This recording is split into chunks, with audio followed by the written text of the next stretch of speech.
dimanche dans vos familles, bon dimanche dans vos maisons. Nous vous saluons dans le précieux nom de Jésus-Christ de Nazareth. Soyez bénis, vous qui nous rejoignez maintenant pour notre culte au sein du centre missionnaire La Perle. Veuillez nous excuser pour le retard. Nous étions en train de gérer un peu des facteurs techniques. Vous remarquerez que nous n'utilisons même pas de micro ce matin, puisque nous avons un petit souci avec l'électricité. Cela n'empêche que nous puissions communier avec vous, communier avec Dieu et surtout communiquer la parole du Seigneur. Une fois de plus, bon dimanche, que le Seigneur vous bénisse. Nous voulons passer avec vous un moment où nous allons adorer Dieu pendant juste quelques minutes et après cela, nous passerons immédiatement à la parole. Je vous invite, vous qui êtes à la maison, veuillez vous rassembler, réunissez les enfants, réunissez toute la maisonnée et mettons-nous autour de nos téléphones, nous soyons connectés. Vous pouvez inviter d'autres personnes aussi à vous rejoindre en écrivant leur nom simplement dans votre case de commentaires. Écrivez les noms de quelques personnes dans les cases de commentaires et invitez-les à rejoindre cette vidéo, à nous suivre en direct, car le Seigneur certainement va nous parler ce matin. Certainement que Dieu va toucher nos cœurs, il va nous instruire et il va nous bénir. Je vous invite donc un moment à courber la tête, à fermer les yeux et à vous disposer à approcher devant le trône de Dieu. Approchons-nous donc ensemble devant le trône de Dieu. Devant ce trône, il n'y a qu'un seul mot. Il n'y a qu'une seule adoration qui est souvent répétitive. C'est de dire qu'il est saint. Il est saint. Et en lingala, nous disons Azamo Santo. J'aimerais que vous chantiez ce cantique avec nous pour élever le Dieu qui est saint. Alléluia. Jésus, nous t'adorons ce matin. Tu es merveilleux pour nous.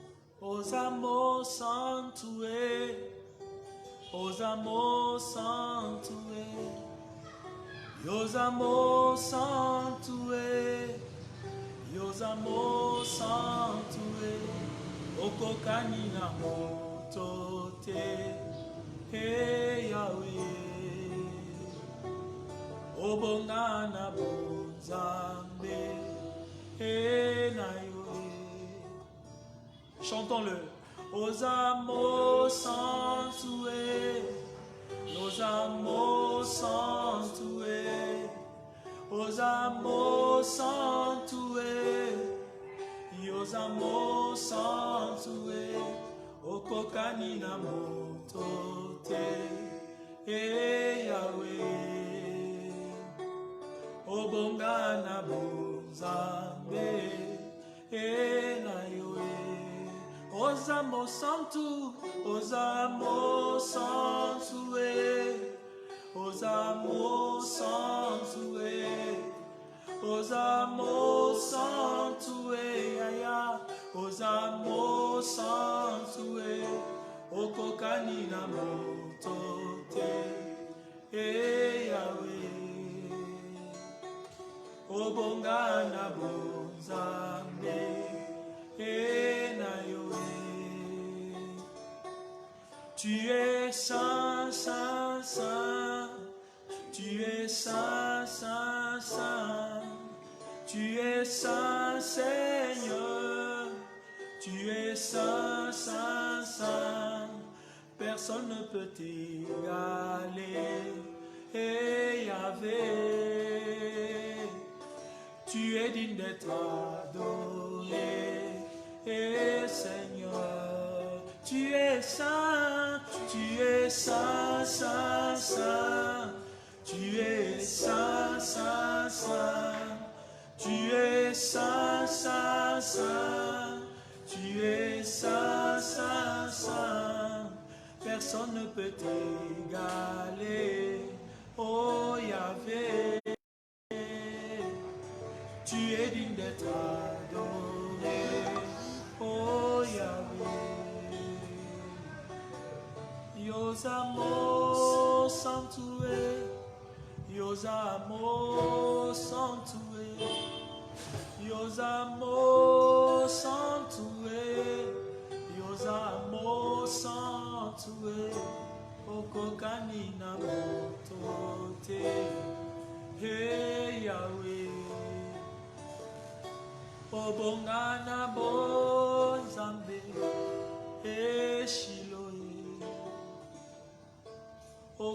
mokani na moto te. Aya kolo obongana bonzambe. Yesu, tu es saint, Seigneur. Tu es réellement saint. Saint dans ta personne, saint dans ton amour, saint dans ta nature, saint dans ton caractère. Tu es saint. Tu es un Dieu incomparable. Personne ne peut t'égaler. Personne ne peut se comparer à toi. Dans le ciel et sur la terre, il n'y a que toi qui es Dieu. Tu es le Dieu de nos vies, le Dieu de nos familles. Tu es Dieu, Seigneur. Nous te rendons grâce ce matin. Béni sois-tu pour la vie que tu nous donnes. Béni sois-tu pour l'être, le mouvement. Tout ce que nous sommes et tout ce que nous avons n'est que le fruit de ta grâce. Merci, Seigneur, d'avoir permis que nous puissions nous retrouver encore ce matin, en ligne, en direct avec beaucoup de frères et sœurs. Merci, Seigneur, pour cette opportunité. Que la gloire te revienne en toutes choses. Oui, que la gloire te revienne en toutes choses. Béni sois-tu, Seigneur. Élevé sois-tu, Seigneur. Dans toute l'éternité, sois glorifié. Alléluia. Seigneur, nos cœurs ce matin ont encore soif de toi. Nous te désirons plus que tout. Nous te voulons dans nos vies. Nous te voulons dans nos maisons. Nous te voulons dans nos familles. Viens à nous, Seigneur. Il est écrit, approchez-vous de Dieu.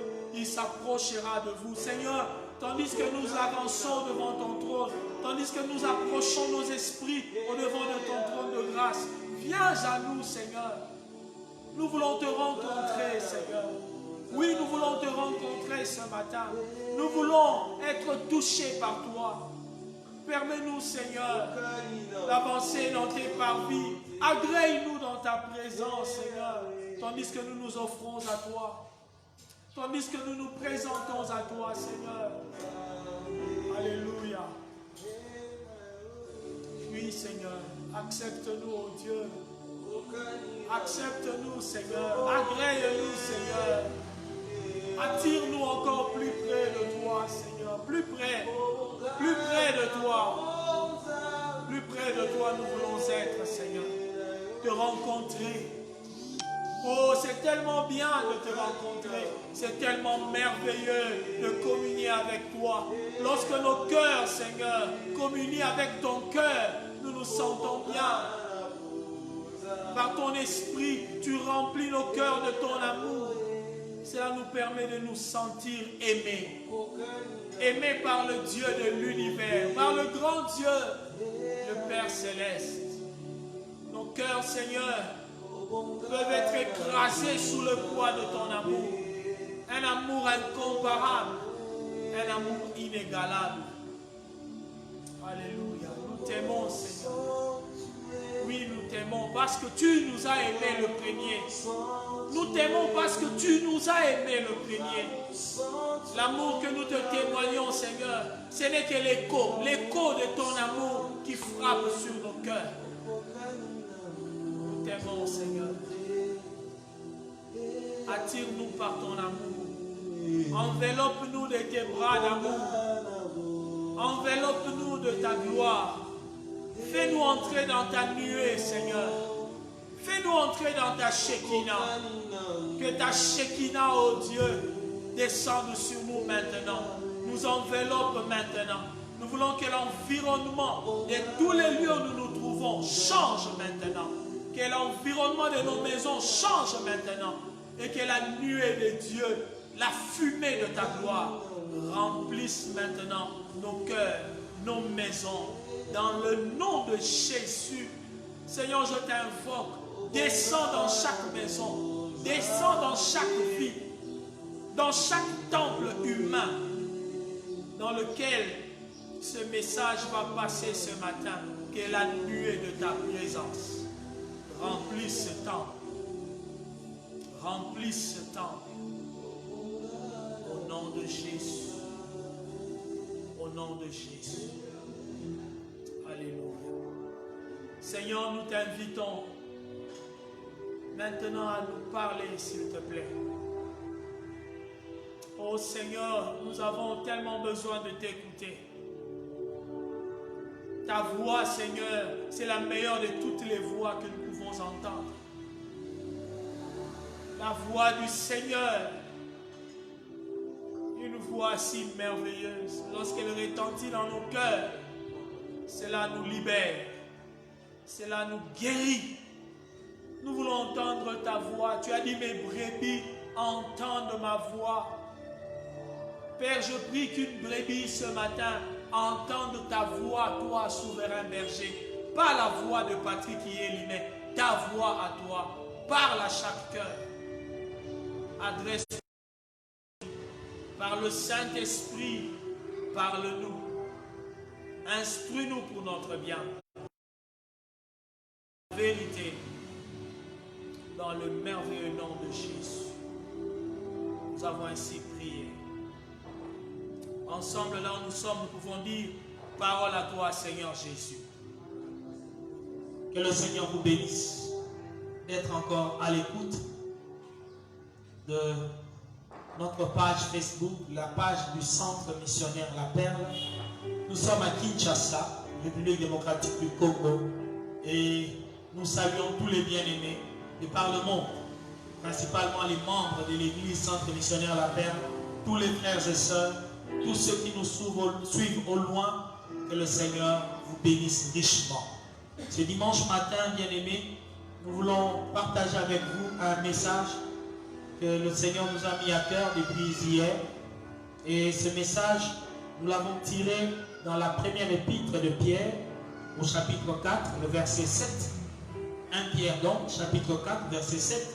Si vous voulez bien le prendre dans votre Bible, nous allons lire ce texte qui dit ceci: la fin de toute chose est proche. Soyez donc sages et sobres pour vaquer à la prière.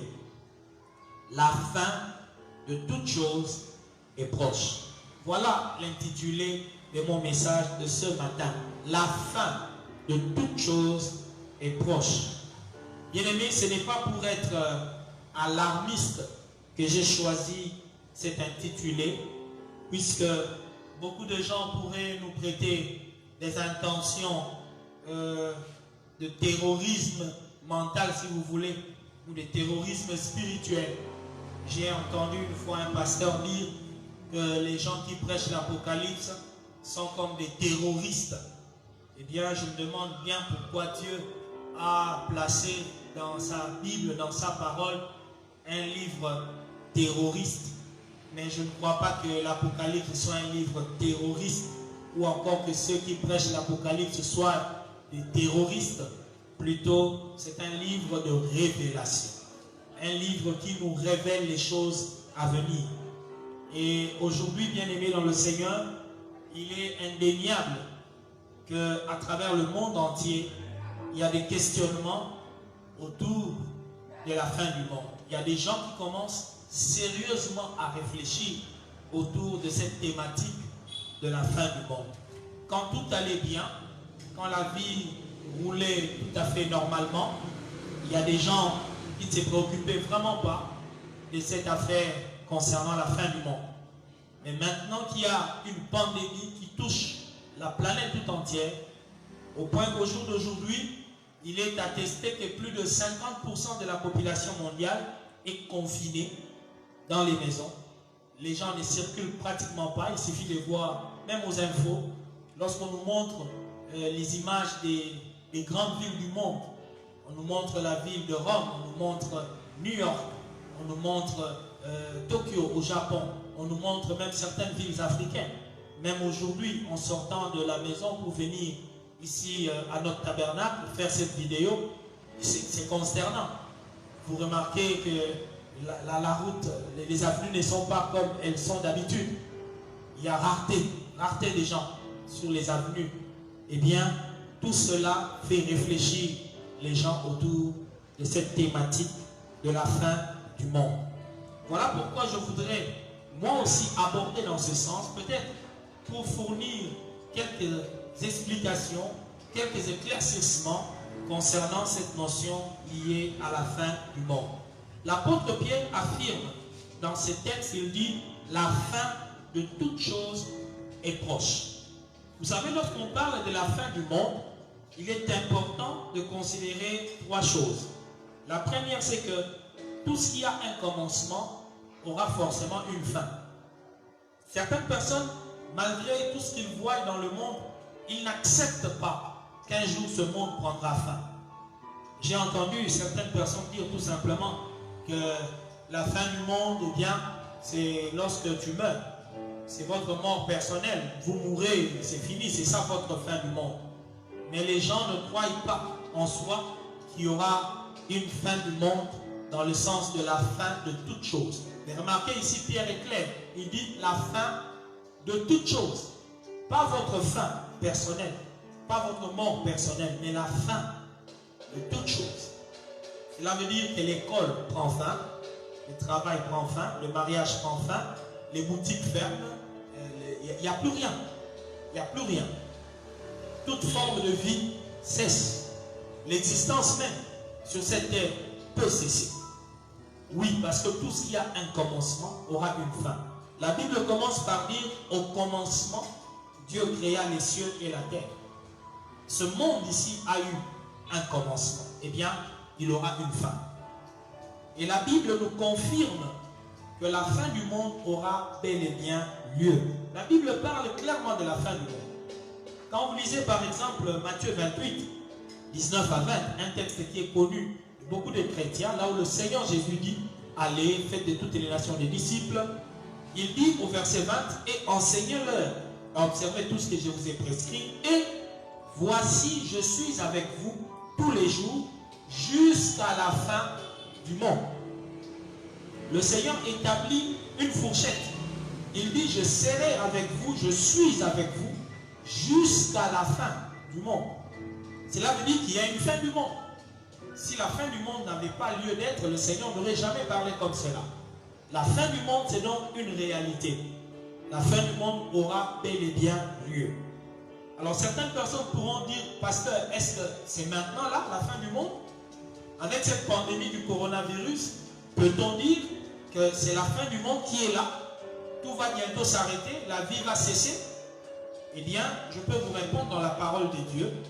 Quand vous lisez votre Bible dans Matthieu 24, je vous invite à lire cela vraiment à la maison, complètement, tout le chapitre 24. Vous allez en apprendre beaucoup de choses. Vous remarquerez dans ce chapitre de Matthieu 24 que le Seigneur Jésus nous donne beaucoup de signes annonciateurs de la fin du monde. Il nous indique quelles seront les conditions de vie à la fin du monde. Vous verrez par exemple qu'il parle au verset 6, il dit, vous entendrez parler des guerres et des bruits de guerre. Et lorsque vous suivez les informations au quotidien, c'est la guerre qui éclate à gauche, à droite, partout dans le monde. On entend parler de guerre et nous entendons même des bruits de guerre. Si vous allez à l'est de notre pays, eh bien, c'est au quotidien qu'il y a des tirs. C'est au quotidien que les balles sifflent. Les bruits de guerre sont là. Et vous verrez que dans ce texte, le Seigneur parle des famines qui auront lieu par-ci par-là. Il parle des épidémies, telles que cette épidémie du coronavirus. Le Seigneur donne beaucoup de signes annonciateurs de la fin du monde. Et au verset 14 de Matthieu 24, il dit, cette bonne nouvelle du royaume sera prêchée dans le monde entier pour servir de témoignage à toutes les nations. Alors viendra la fin. Alors viendra la fin. Le dernier signe que le Seigneur nous donne ici concerne la prédication de l'évangile dans le monde entier. Le Seigneur promet qu'au temps de la fin, l'évangile sera prêché dans le monde entier. Et vous serez d'accord avec moi qu'à travers les techniques de communication, de l'information, au jour d'aujourd'hui, l'évangile est entendu dans le monde entier. Je suis à Kinshasa, en République démocratique du Congo, en Afrique, mais la vidéo que je suis en train de faire maintenant même peut être suivie sur toute la planète. Même celui qui est au pôle Nord, s'il se connecte sur Internet maintenant, il peut suivre ce message de l'évangile. Je crois fermement que ce signe, ce dernier signe est accompli aussi. En d'autres termes, tous les signes annonciateurs que le Seigneur a donnés concernant la fin du monde, tous ces signes sont accomplis au jour d'aujourd'hui. Alors nous pouvons nous attendre donc à la fin du monde n'importe quand. La fin du monde peut arriver n'importe quand. Il est vrai que lorsque vous étudiez la parole de Dieu, la parole prophétique, il y a une succession d'événements qui aboutiront finalement à la fin du monde. Il y a l'enlèvement de l'Église qui doit avoir lieu. Il y a l'apparition de l'impie. Il y a beaucoup d'événements qui vont avoir lieu pour que la fin du monde proprement dite arrive. Et bien aimé dans le Seigneur, Dieu voulant, à partir de demain, nous allons commencer une série d'études sur les prophéties bibliques. Nous allons parler de l'Apocalypse, parler des signes du temps de la fin, parler de l'enlèvement, parler du retour de Jésus, parler de l'Antichrist, parler de la marque de la bête. On va aborder tous ces sujets-là par la grâce de Dieu, de manière à éclairer le peuple de Dieu concernant cette matière liée à la fin du monde. Mais ce dont je voudrais que vous soyez sûrs, vous pouvez retenir, c'est que la fin du monde, eh bien, elle aura lieu. Et cette fin du monde est proche, comme l'apôtre Pierre le dit. Il dit, la fin de toute chose est proche. Ce que vous devez retenir, c'est cela. Je ne dis pas que ça va se passer aujourd'hui, demain ou après-demain. Mais du moins, cette fin du monde, elle est proche. Et chacun devrait se demander, mais maintenant que la fin du monde est proche, que dois-je faire? Comment est-ce que je devrais vivre? Vous savez, à tout signe, il y a toujours une consigne. C'est ainsi dans la parole de Dieu. Chaque fois que Dieu donne des signes à ses enfants, il fait suivre le signe d'une consigne. C'est-à-dire, qu'est-ce que vous devez adopter comme attitude à la vue de ce signe-là? Et c'est ce que l'apôtre Pierre fait aussi dans ce texte. Il dit, la fin de toute chose est proche, et tout juste après, il nous donne la consigne, ou encore les consignes de Dieu. Qu'est-ce que nous devons concrètement faire? L'apôtre Pierre dit, la fin de toute chose est proche, soyez donc, 1, sages, deuxièmement, il dit, soyez sobres, troisièmement, pour vaquer à la prière. 3 choses, sages, sobres, vaquer à la prière. Ce sont ces 3 choses qui constituent la consigne de Dieu par rapport au fait que nous voyons nous-mêmes que la fin du monde est proche.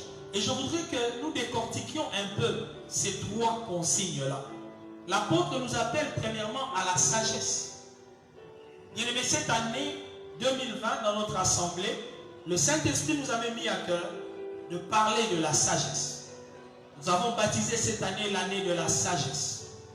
Et nous voulons réellement montrer aux chrétiens, réellement montrer à l'Église l'importance de la sagesse en ce temps de la fin. Ceux qui nous ont suivis le dimanche passé, ils nous ont entendu parler des vierges sages et des vierges folles. Ce n'est pas pour rien qu'au temps de la fin, le Seigneur parle de vierges sages. Une manière de dire que c'est la sagesse qui sera la clé pour permettre à certaines personnes d'aller à la rencontre de l'époux. Vous ne pourrez pas rencontrer Jésus-Christ sans témoigner ou manifester la sagesse. Pas la sagesse du monde, mais la sagesse d'en haut. Il y a une sagesse que dont nous devons faire preuve en ce temps de la fin pour partir dans l'enlèvement, pour rencontrer le Seigneur, pour nous préparer à la fin du monde. La sagesse, bien aimé, veut dire régler notre conduite personnelle. Si vous lisez Colossiens chapitre 4 au verset 5, il est écrit: conduisez-vous avec sagesse. Conduisez-vous avec sagesse et rachetez le temps. Chrétien, j'ai fait appel à ton sens de discernement. C'est le temps où il faut se conduire avec sagesse. Il faut racheter le temps. Il ne faut pas se livrer à n'importe quoi. Il ne faut pas gaspiller son temps en faisant n'importe quoi. La sagesse, bien aimée dans le Seigneur, consiste en une bonne application de la connaissance. Tu as la connaissance de la parole de Dieu. Tu as la connaissance de Dieu. Mais maintenant, mets cette connaissance en pratique. Vis selon la parole de Dieu. C'est cela la sagesse en ce temps de la fin. La sagesse dans la conduite personnelle. La sagesse dans nos rapports les uns avec les autres. Si vous lisez dans 1 Pierre chapitre 3, le verset 7, la Bible parle là-bas aux maris, aux époux, aux hommes mariés. La Bible dit, Marie, montrez à votre tour de la sagesse dans vos rapports avec vos femmes. La sagesse dans nos rapports avec les autres. Il est important en ce temps de la fin de savoir comment vivre avec les autres. Comment vivre en famille. Bien aimé, c'est le temps de la réconciliation. C'est le temps du pardon.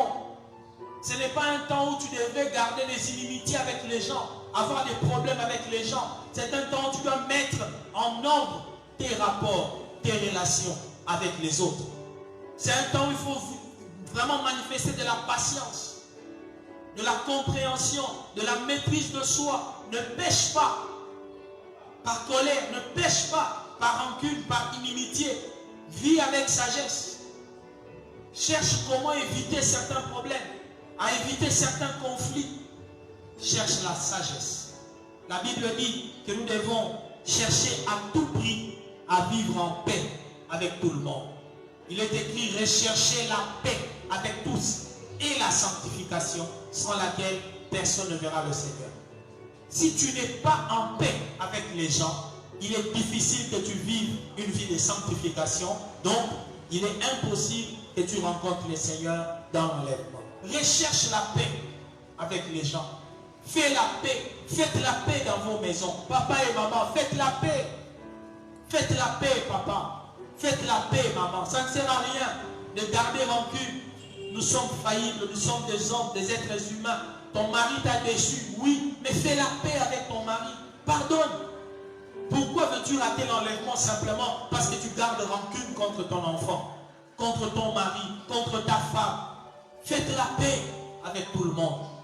Demandez pardon là où vous devez demander pardon. Réparez là où vous devez réparer.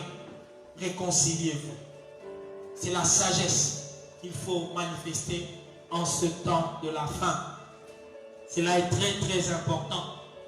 Vous remarquerez que la Bible nous dit que lorsque nous ne savons pas gérer nos rapports, nos relations avec les autres, même nos prières ne pourront pas monter vers Dieu. La Bible dit concernant les époux, par exemple, qu'il en soit ainsi pour vous, de sorte que rien ne vienne faire obstacle à vos prières. Vous imaginez cela? Que le fait d'être en conflit avec les gens, cela peut avoir une incidence sur l'efficacité même de nos prières. Cela veut dire sur notre relation avec Dieu.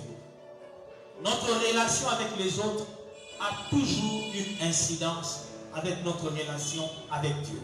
Voilà pourquoi le Seigneur a dit, si vous ne pardonnez pas aux hommes leurs offenses, votre Père non plus ne vous pardonnera pas. Alors la sagesse en ce temps, c'est de rechercher la paix, d'éviter les conflits, de faire la paix, le pardon et la réconciliation.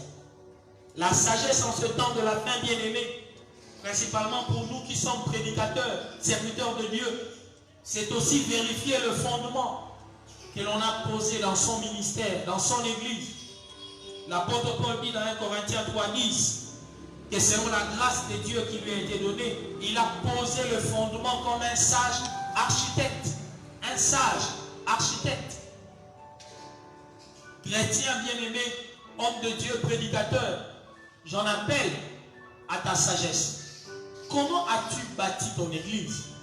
Quand le Seigneur a dit, je bâtirai mon église, il ne parlait pas des bâtiments. Il ne parlait pas des temples physiques, des maisons en briques. Il parlait de bâtir la vie des gens. L'église, ce sont les hommes que nous bâtissons, les hommes que nous édifions, les hommes que nous amenons à Christ. Mais comment avons-nous bâti la vie de ces gens-là? Quel fondement as-tu posé dans le cœur des gens? Quel est l'évangile que tu as prêché aux gens? Tu as prêché un évangile de prospérité seulement? Tu as prêché aux gens qu'il fallait absolument chercher le mariage, le voyage, la bénédiction, la richesse? Quel est le fondement que tu as posé? Si vous lisez ce texte 1 Corinthiens 3:10, il est percutant, très percutant pour nous prédicateurs. L'apôtre Paul dit, si quelqu'un a bâti sur ce fondement avec de l'or, de l'argent, des pierres précieuses, du bois, du foin, du chaux.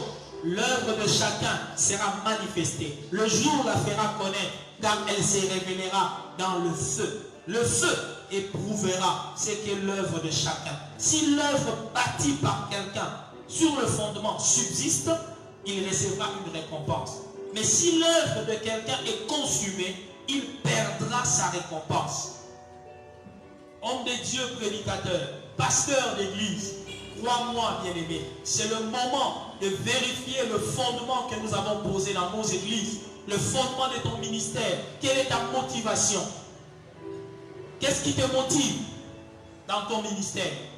Qu'est-ce que tu prêches aux gens qui viennent t'écouter? Vous savez, il y a une histoire de la Bible qui m'a toujours étonné, surpris désagréablement. Jésus rencontre Nicodème qui était un docteur de la loi, donc un prédicateur, un enseignant de la parole. Certainement que Nicodème prêchait à l'église. Peut-être qu'il avait une synagogue où il était le responsable, où il était le prédicateur. Et cet homme, docteur d'Israël, il ne connaissait rien de la nouvelle naissance. Jésus a dit, si vous ne naissez pas de nouveau, vous n'entrerez pas dans le royaume des cieux. Mais cet homme Nicodème, malgré toutes les années qu'il avait dans le ministère, malgré toute la connaissance qu'il avait, malgré le troupeau qu'il conduisait certainement, il ne connaissait rien de la nouvelle naissance. Posons-nous la question, où est-ce que Nicodème a mené tous ces gens? Puisque ne connaissant pas la nouvelle naissance, ces gens-là n'avaient jamais entendu parler donc de la nouvelle naissance dans l'église de Nicodème. Donc ces gens-là n'étaient pas nés de nouveau, ils ne seraient jamais allés au royaume de Dieu. Maintenant, le ministère de Nicodème avait quel sens? Quelle valeur? Pasteur, réfléchissez bien. Dans votre église, vous ne prêchez jamais sur la repentance. Vous ne parlez pas de la nouvelle naissance. Vous ne parlez jamais du péché. Vous n'invitez pas les gens à croire en la grâce de Dieu, à rechercher le pardon, à se faire même baptiser. Il y a des églises où le pasteur ne s'inquiète même pas de ce qui concerne le baptême. Ça ne lui dit rien. Ce qui l'intéresse, c'est de donner des prophéties aux gens. De dire à quelqu'un, Dieu me montre, tu seras riche, tu seras béni, ceci, cela. Bien-aimé, si le fondement que tu as posé dans ton église n'est pas le vrai fondement, c'est le moment. C'est le moment. Sois sage, frère. Sois sage pour réajuster ton ministère. Sois sage pour réajuster les choses dans l'église. Il est encore temps. Espérons qu'il ne soit pas trop tard. Mais je pense qu'il est encore temps de faire preuve de sagesse en réajustant les choses. C'est très important. Vous me direz, mes pasteurs, vous semblez être très percutant envers vos confrères. Non, je ne suis pas très percutant. Le Seigneur Jésus nous a avertis. Dans Matthieu 24, lorsque vous lisez à partir du verset 42, je souhaite vraiment que vous lisiez ce texte même chez vous à la maison. Matthieu 24, au verset 42. Écoutez ce que le Seigneur dit. Pour nous qui sommes des responsables d'église, des maîtres de maison, comme il appelle ici. Je suis dans Matthieu 24, 42, il est dit, veillez donc, puisque vous ne savez quel jour votre Seigneur viendra. Sachez-le bien. Si le maître de la maison, cela veut dire le pasteur, le responsable de l'église, savait à quelle veille de la nuit le voleur doit venir, entendez par le voleur le Seigneur qui reviendra comme un voleur, il veillerait et ne laisserait pas percer sa maison. C'est pourquoi vous aussi, tenez-vous prêts, car le Fils de l'homme viendra à l'heure où vous n'y penserez pas. Écoutez le verset 45. Quel est donc le serviteur fidèle et prudent que son maître a établi sur ces gens pour leur donner la nourriture au temps convenable? Heureux ce serviteur que son maître à son arrivée trouvera faisant ainsi. Voyez-vous? On parle des serviteurs de Dieu dans ce texte. Et la Bible nous dit qu'il faut que les serviteurs donnent au peuple la nourriture au temps convenable, c'est-à-dire la parole qui convient en ce temps. Pasteur, est-ce vraiment le temps maintenant d'axer votre message, votre prédication sur la prospérité? Vraiment? Est-ce vraiment ce temps où il faut parler mariage, bénédiction, richesse tous les jours? 21 jours de prière pour la délivrance des familles. Oui, c'est une bonne chose. Mais si cette famille est délivrée, qu'elle finit en enfer, en quoi est-ce que vous l'avez aidé? Est-ce qu'on ne peut pas faire 21 jours de repentance? Ne peut-on pas faire 21 jours de sanctification? Ne peut-on pas faire 40 jours où on parle que de la préparation au retour de Christ? Non, je sais que vous ne le ferez peut-être pas parce que ça n'attire pas les gens. Si vous parlez du retour de Jésus, ça n'attire pas. Vous voulez garder votre auditoire. Vous voulez garder votre public, vos fans. Pasteur, ne cherchez pas à avoir des fans. Soyez sages, homme de Dieu. Soyez sages, prédicateurs. Restez même avec 50 personnes, mais prêchez l'évangile. Prêchez l'évangile qui peut sauver des vies. Soyez sages. Sinon, vous perdrez tout. Vous perdrez tout. La sagesse en ce temps, bien aimé dans le Seigneur, doit nous amener à remettre chaque chose à sa place. La sagesse en ce temps de la fin, bien aimé, doit nous amener à revoir notre fondement, nos motivations, à revoir nos objectifs, tandis que nous suivons le Seigneur. Je voudrais parler de la sobriété. La deuxième des choses, l'apôtre a dit soyez sages et sobres. La sobriété. Lorsque vous consultez votre dictionnaire pour comprendre ce que signifie être sobre, eh bien, la sobriété dans le dictionnaire est définie comme l'état de quelqu'un qui boit peu, qui mange peu, une personne qui est modérée, quelqu'un qui vit dans la modération, quelqu'un qui est simple, dépourvu de luxe. Il est réservé. Il ne cherche pas à épater. La sobriété, c'est la modération. Et lorsque vous consultez la Bible, le mot sobre que l'apôtre Pierre utilise dans ce texte de 1 Pierre, c'est nepho en grec. Nepho en grec veut dire être calme, concentré en esprit, être modéré, sans passion. C'est vivre avec modération. Nepho en grec. Bien-aimés dans le Seigneur, en ce temps de la fin, la parole de Dieu nous invite à la modération. C'est anormal qu'en ce temps de la fin, un chrétien continue à vivre dans des excès. Dieu ne veut pas que nous vivions dans des excès. On parle ici des excès même du manger, des excès du boire. Vous verrez certaines personnes en ce temps de confinement, chez nous ici à Kinshasa, normalement les bars sont fermés. Mais j'ai même lu une publication un peu comique où on nous dit que les bars sont fermés en ce sens qu'on n'entend plus le bruit de la musique, mais vous entendez des voix des gens à l'intérieur en train de parler, dans les bars. En un temps comme celui-ci, quelqu'un ne peut pas s'empêcher de boire et de s'enivrer. Quand il a fallu faire des provisions, il y en a qui se sont achetés de la boisson, de l'alcool, des liqueurs, pour continuer à boire même à la maison. Papa, est-ce vraiment le temps de boire? Est-ce le temps de commencer à s'enivrer, à s'empiffrer? Pendant que la fin arrive, la fin est proche, vous ne pensez qu'à vous habiller, ma soeur. Il n'y a que les vêtements qui vous intéressent. Cherchez le luxe. En ce temps de la fin, bien-aimés, nous devrions vivre dans la simplicité. Avoir de la réserve, de la retenue, de la modération. Comment vous pouvez comprendre qu'en ce temps de la fin, tandis que les gens meurent de faim, quelqu'un se donne le luxe de s'acheter une montre à 5 000 $, chrétien de son état. Pasteur, chrétien, dans ton église, il y a des pauvres, des gens qui n'ont même pas de quoi manger. Mais tu te tapes le luxe de t'acheter une montre de 5 000 $. Comme si la montre à 5 000 $ donnait une meilleure heure que la montre à 50 $. C'est une erreur. C'est un manque de sobriété. Un manque de simplicité. On cherche le matu vu. Bien-aimé, en ce temps de la fin, toutes ces choses brûleront de toute façon. Ça brûlera. Comment comprendre qu'en ce temps de la fin, certaines personnes dépensent, continuent à dépenser des millions pour des futilités? Au jour d'aujourd'hui, excusez-moi de le dire, nous avons des hommes de Dieu qui se comportent comme des mannequins, qui changent costume après costume, costume après costume, qui vivent dans des palais, qui roulent dans des voitures de luxe, qui se tapent le luxe d'avoir des voitures de 80 000, 100 000 $. et avoir un peuple, un public, des brebis extrêmement pauvres. Et l'on s'étonne que l'on nous critique. On s'étonne que le pasteur, principalement congolais, soit critiqué, traité de voleur, de pilleurs. Comment peux-tu être riche et le manifester comme ça avec opulence, montrer toute ton opulence, sans pudeur, devant un peuple pauvre? Devant des gens qui n'ont pas de vêtements, toi tu changes costume sur costume, matin, midi, soir.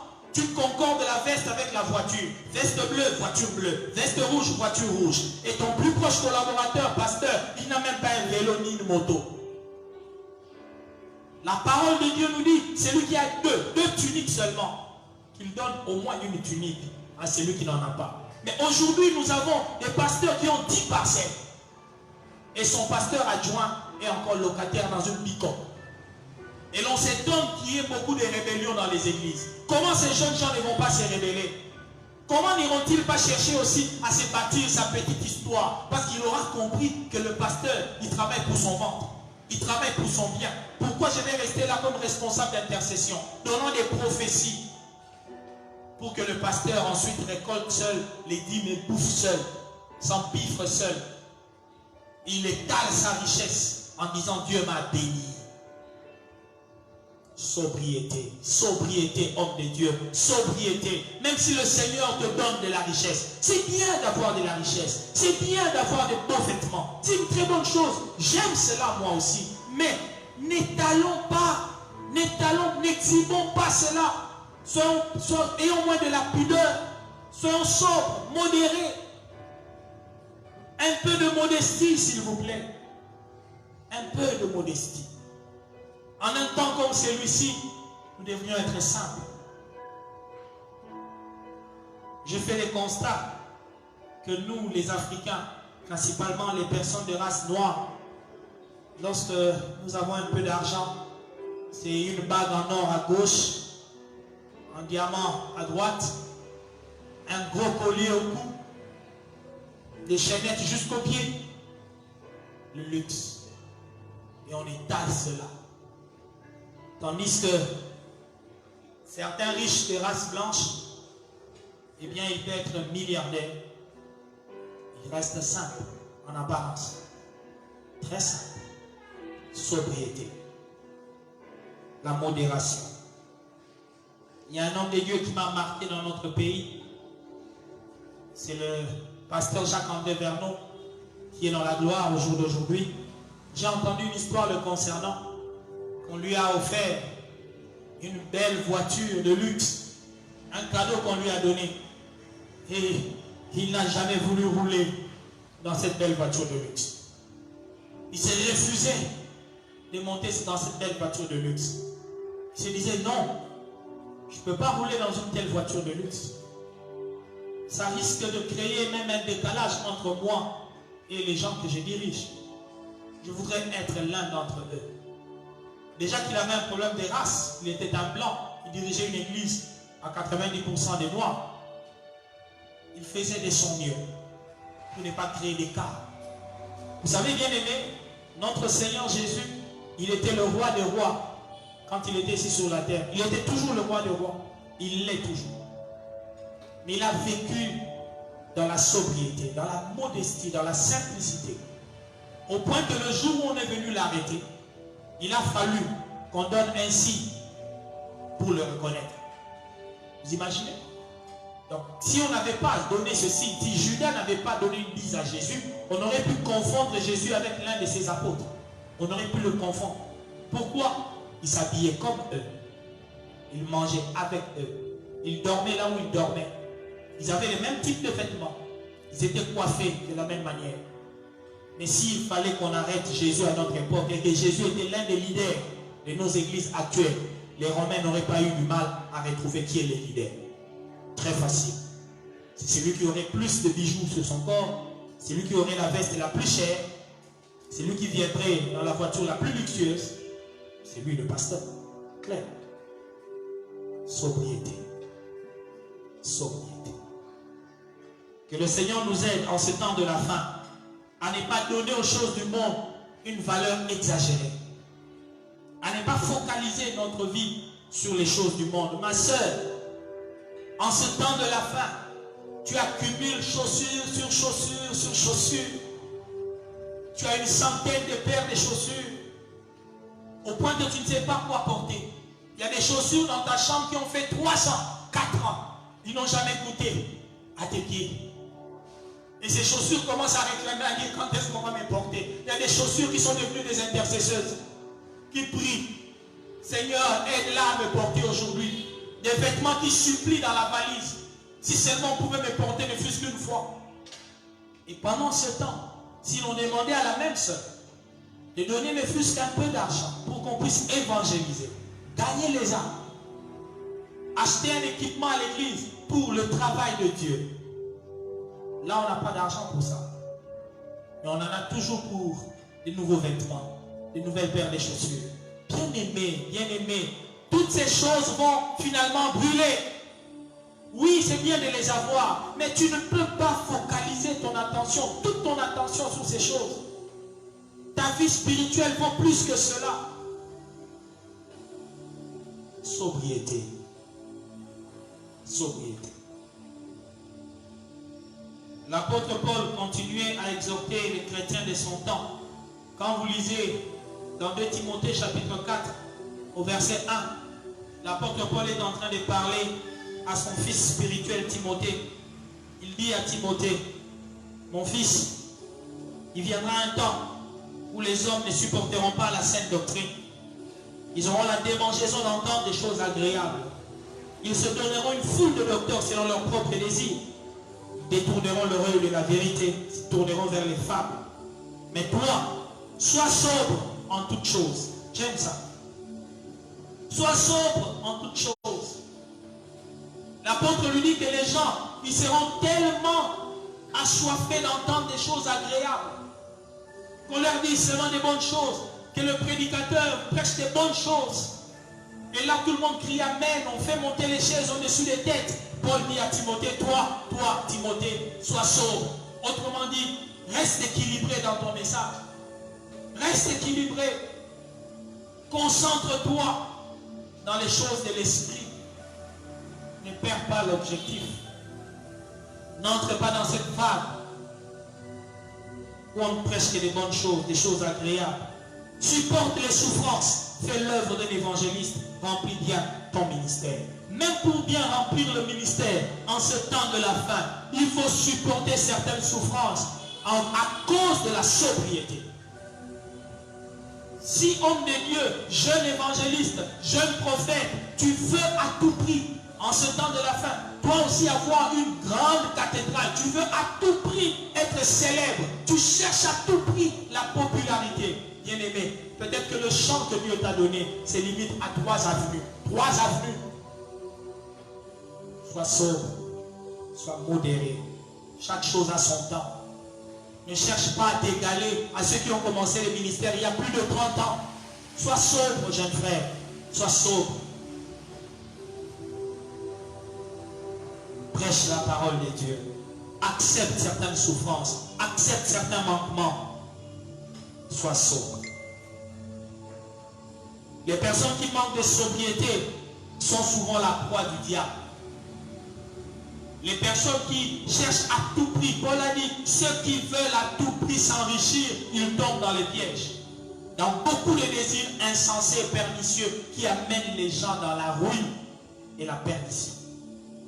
Quand tu veux à tout prix avoir, obtenir pour démontrer que toi aussi tu es véhiculé, toi aussi tu voyages, toi aussi tu es grand, à tout prix tu veux montrer un peu de luxe, un peu de réussite, faire étalage d'un peu de prospérité. Bien aimé, tu tomberas dans le piège. Le diable pourra t'avoir facilement. Voilà pourquoi l'apôtre Pierre a dit quelque part dans 1 Pierre 5 au verset 8, il dit, soyez sobres, veillez. Votre adversaire le diable rôde comme un lion rugissant, cherchant qui il dévorera. La première stratégie pour échapper à ce lion rugissant qui est le diable, c'est d'être sobre, d'être modéré, équilibré, de ne pas avoir des désirs exagérés. Lorsqu'on dit qu'une personne est sobre, c'est une personne qui sait contenir ses désirs. Une personne qui sait tempérer ses impulsions. Il est modéré. Ce n'est pas tout désir qu'il faut absolument assouvir. Il faut apprendre à gérer, à contrôler certains désirs. En grec, le mot sobre, c'est dit aussi sopron. Sopron, en grec, c'est un deuxième mot qui signifie sobre. Et ce mot sopron veut dire avoir un esprit solide, capable de fléchir ses désirs, de tempérer ses impulsions, avoir de la retenue, savoir réfréner certains élans, brider sa vie comme on bride un cheval. C'est cela la sobriété. Marcher avec un frein à main. Même si tu as envie de quelque chose, tu dis non, je vais réfréner ces désirs. Je vais réfréner cet élan. Je n'en ai pas besoin. Je peux ne pas faire ça. Je ne mourrai pas. Ma soeur, si tu ne couches pas avec un homme, tu ne mourras pas. Frère, si tu ne cours pas avec une fille, tu ne mourras pas. Le diable te trompe, te faire croire que c'est impossible de retenir ses désirs. Et tu dis, c'était plus fort que moi. Ce n'est pas plus fort que toi. Le Saint-Esprit est capable de t'aider à réfréner ses désirs. Sobriété. Tu es capable de vivre dans la sobriété. C'est possible.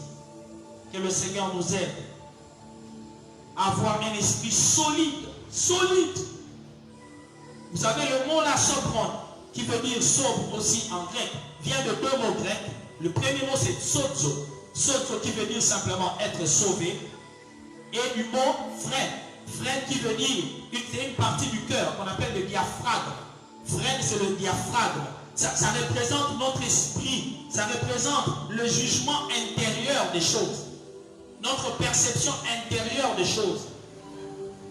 Alors, quelqu'un qui est sobre, c'est quelqu'un qui il a du jugement dans son cœur. Il sait juger qu'est-ce qui est utile, qu'est-ce qui n'est pas utile, afin d'échapper au péril, afin d'être sauvé. Voilà pourquoi je parlais d'un frein.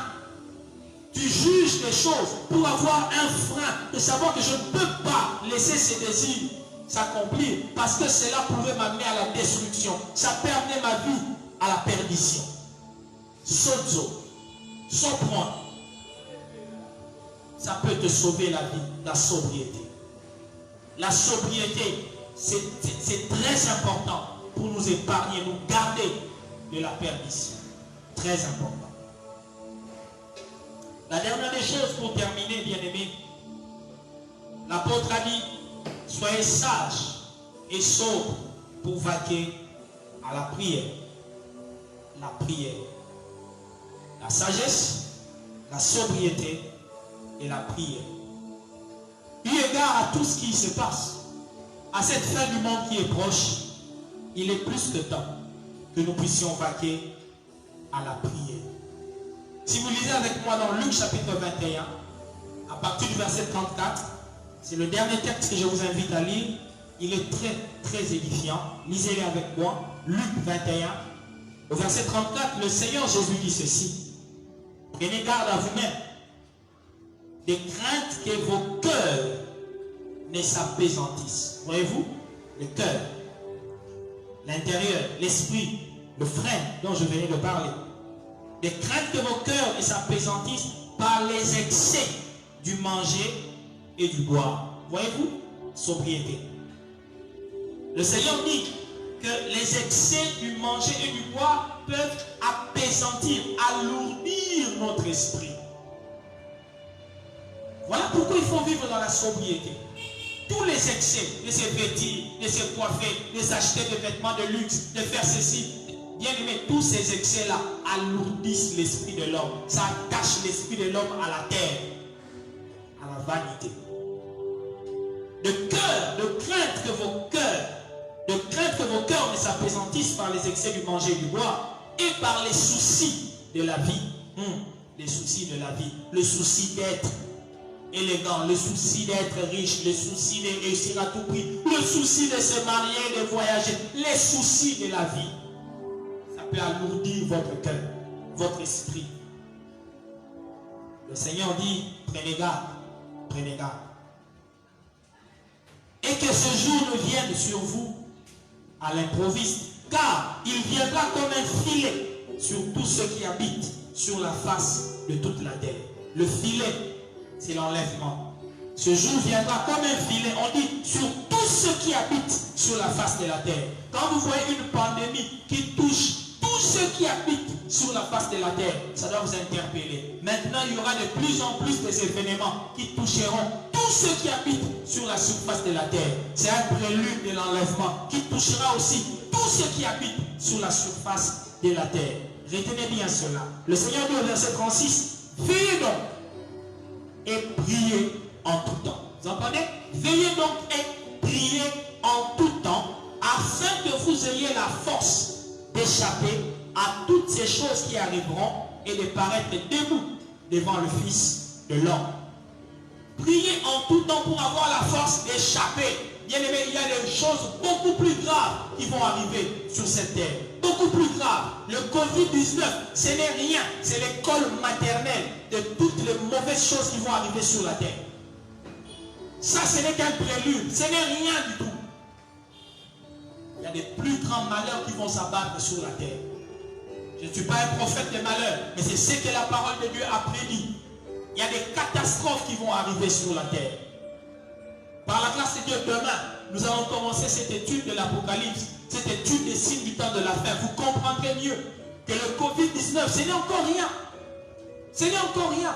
Il y a des catastrophes qui vont venir selon la Bible, qui vont décimer le 1/3 de la population mondiale. C'est écrit dans la parole de Dieu. Il y a Armageddon qui pointe à l'horizon. C'est écrit dans la parole de Dieu. Ça sera une guerre à la fois nucléaire, bactériologique. Et ces choses arrivent. Mais la Bible nous dit qu'il y a des gens qui peuvent échapper. Le Seigneur dit, priez, priez en tout temps pour avoir la force d'échapper à ces choses et de paraître debout devant le Fils de l'homme. C'est cela l'enlèvement. L'enlèvement, c'est ce que le Seigneur viendra pour retirer les siens, leur faire échapper de ces choses chaotiques qui vont arriver. La prière est importante pour avoir cette force-là d'échapper. Bien aimé, la Bible nous dit, sans la sanctification, personne ne verra le Seigneur. C'est vrai. Mais la vraie sanctification est la résultante de la prière. Parce que tout est sanctifié par la parole et par la prière. Sans une vie de prière soutenue, il est impossible en ces temps de la fin d'avoir la force de résister au péché, de résister au mal et d'échapper et de partir dans l'enlèvement. La prière. La prière. C'est un temps où chacun devrait renforcer sa communion avec Dieu par une communication plus permanente. Être en relation avec Dieu ne suffit pas. Il y a des gens qui sont en relation avec Dieu. Il a accepté Jésus comme Seigneur et Sauveur. Être en relation ne suffit pas. Il faut être aussi en communion avec Dieu. Et la communion avec Dieu s'établit par la communication avec Dieu. La prière, donc. Plus tu communiques avec Dieu, plus tu renforces ta communion avec Dieu. C'est d'ailleurs une réalité dans toutes les relations. Une relation ne s'affermit que par la communication qui conduit à la communion. C'est très important ce temps de la fin. Il faut la prière. Bien-aimés dans le Seigneur, je voulais ce matin nous interpeller par rapport au fait que la fin du monde, la fin de toutes choses est proche et imminente. Et la parole de Dieu nous donne 3 consignes. La sagesse, la sobriété et la prière. Que le Seigneur vous aide à mettre ces choses en pratique afin que vous soyez prêts, que vous puissiez échapper à d'autres malheurs qui vont certainement s'abattre sur la terre très bientôt. Courbons la tête ensemble dans la prière.